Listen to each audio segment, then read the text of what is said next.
नमस्कार मित्रांनो, जय महाराष्ट्र. चला तर मग चिंचणी मायेकाची यात्रा जवळ येत आहे. या कारणास्तव आम्ही सर्वजण गाड्या सजवायला घेतल्या आहेत, कारण की चिंचणीला जात असताना सर्वच गाड्या सजवून देवीकडे नेल्या जात असतात.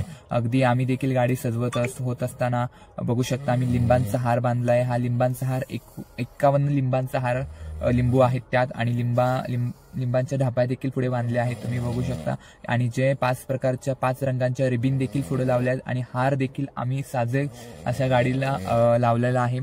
गाडी देखील अगदी परिपूर्णतेने सजलेली आम्ही सजवत आहोत. एकंदरीत माझे सर्वच ड्रायव्हर काका असतील, खटके मामा असतील, काका, दाजी, पप्पा, आम्ही सर्वजण एकत्र येऊन गाडी ही सजवत होतो. आणि हीच गाडी आम्ही आता पूर्णपणे सजवली आहे.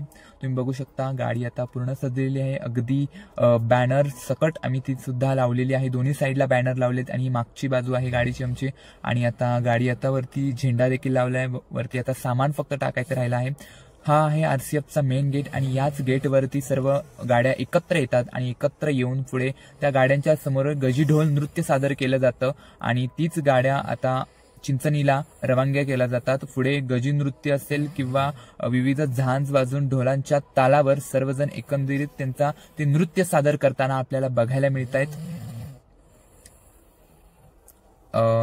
मुरुड अलिबाग विधानसभाचे आमदार माननीय श्री महेंद्र शेठ दळवी या कार्यक्रमाला आवर्जून उपस्थित असतात. त्यांच्या हातूनच नारळ फोडून प्रत्येक गाडीच्या पुढे भंडारा देखील ते प्रत्येक ड्रायव्हरला वगैरे देत असतात, आणि त्यांच्याच हस्ते या गाड्यांच्या पुढे रवानगी दिली असते, आणि त्यांच्या हातून या गाड्यांना 50,000चा निधी दिला जातो. तुम्ही बघू शकता मला देखील ढोल वाजवण्याचा मोह काही आवरला नाही. मी देखील ढोल हातात घेतला आणि वाजवायला सुरुवात केली. पुढे देखील नाचणाऱ्यांचा मेळ काही. मी चिंचणी ते गेल्यानंतरचा माझा सेकंड ब्लॉग येणार आहे, आणि तुम्ही बघू शकता की हे माननीय श्री आमदार श्री गोपीचंद पडळकर साहेब यांच्या हस्ते टोल फ्री असणारे, प्रत्येक चिंचणीला जाणाऱ्या गाड्यांना टोल फ्री असणार आहे. चला तर मग चिंचणीत जाऊन मी जो ब्लॉग करणार आहे तो ब्लॉग नक्कीच युट्यूबवरती अपलोड करीन. तोवर लाईक, कमेंट, शेअर आणि माझ्या चॅनलला सबस्क्राईब करायला विसरू नका. थँक्यू.